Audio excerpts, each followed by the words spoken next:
আসন্ন ত্রয়োদশ জাতীয় সংসদ নির্বাচন ও গণভোটে ভোট দিতে গত ৯ দিনে বিশ্বের বিভিন্ন দেশে ৩,৩৮,৬৯৭ জন প্রবাসীর কাছে পোস্টাল ব্যালট পাঠানো হয়েছে। গতকাল শনিবার এবং এর আগের ৮ দিনে এসব ব্যালট পাঠানো হয় বলে নিশ্চিত করেছে নির্বাচন কমিশনের প্রবাসী ভোটার নিবন্ধন বিষয়ক out of country voting system and implementation প্রকল্পের টিম লিডার সালিম আহমদ খান।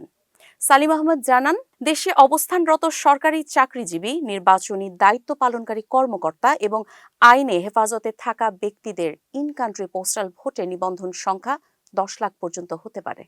গতকাল শনিবার শুধু সৌদি আরবেই ৪৫,৫৫০টি পোস্টাল ব্যালট পাঠানো হয়েছে।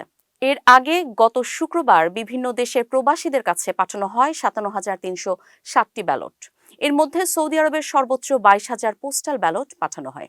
এছাড়া গত বৃহস্পতিবার সংযুক্ত আরব আমিরাতে ১০,৯৯৯টি, যুক্তরাজ্যে ৩,৫০০টি, কুয়েতে ৯০০টি এবং সৌদি আরবে ১৭,৫০০টি পোস্টাল ব্যালট পাঠানো হয়েছে।